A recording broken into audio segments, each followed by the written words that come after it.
Think about it. Just like your hands build calluses and get tough from hours of hard physical labor, your mind gets significantly tougher by intentionally doing the things that make you deeply uncomfortable.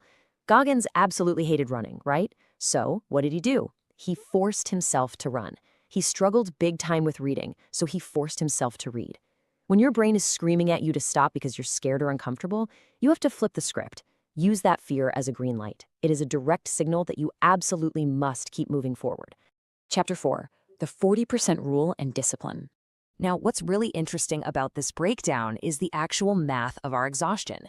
When you feel like you have given absolutely everything you have, when your body is screaming and your mind is literally begging you to quit, guess what? You have only tapped into 40% of your actual capability. Yeah, 40%.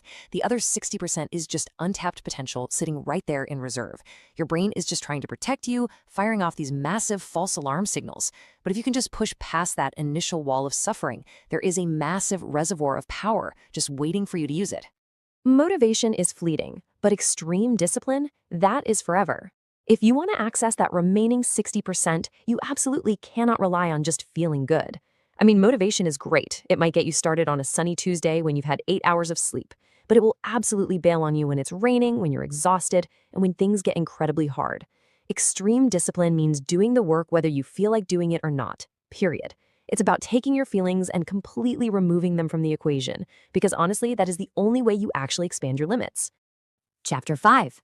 Never be satisfied. I really want you to let this next thought sink in. The moment you settle, you extinguish the fire that makes you extraordinary. It is so incredibly tempting, right? You achieve a small victory, you hit a milestone, and then you just kind of kick your feet up and relax. But our source text warns us that this is a fatal mistake. The word enough might just be one of the most dangerous words in the human vocabulary. If you look in the mirror and say, hey, I'm better than I used to be, that's enough, well, you just stopped growing right then and there. True growth means adopting a mindset where you never, ever let yourself get completely comfortable with your current standard. True growth means you have to step into what we can call the endless loop of greatness. It works like this. You achieve the goal. Awesome. Then you immediately ask, okay, what's next? And then you outgrow your old self. You can't just pat yourself on the back because you beat the 2022 version of you. You have to leave that old version completely in the dust every single day. Because in life, there really is no middle ground.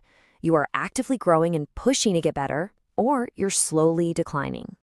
So, we're going to wrap up this explainer with one final, lingering question. Are you ready to change yourself today? And I mean today, not tomorrow, not next week, today. Look, you are your own worst